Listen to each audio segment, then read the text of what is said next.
Tanishing, Qo'chqor aka. Katta korxonaning zami. Aka korxona hujjatlarini ko'z qorachig'iday asraydi.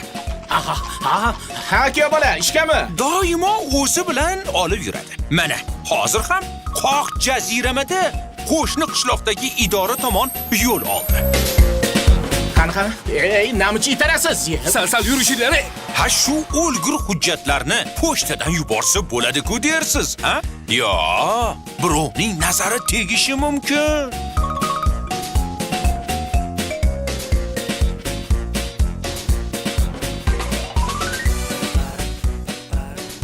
Uzr.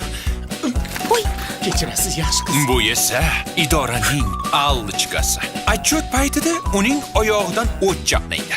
Axir birgina hisobotni tasdiqlatish uchun ozmuncha xonaga kirib chiqadi.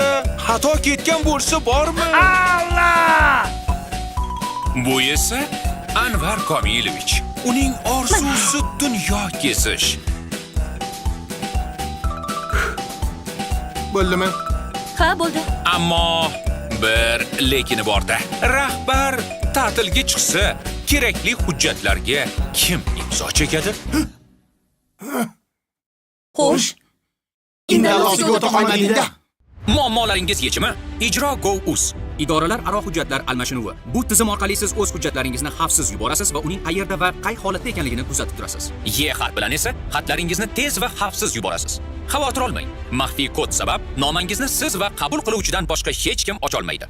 Hisobotlar tahlili va albatta elektron imzo bilan tabiiyki, sizga ham, bizga ham bari oson, qulay va shaffof. Ha.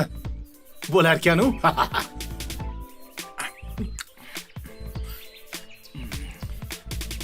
Ishlamaydi aka aylansin. Assalomu alaykum Anvar Komilovich. Aytgan hujjatlaringiz tayyor. Imzoingiz kerak.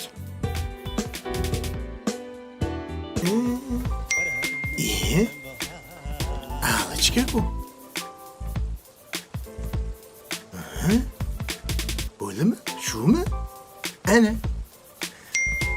Ana. Na. Ijro.go.uz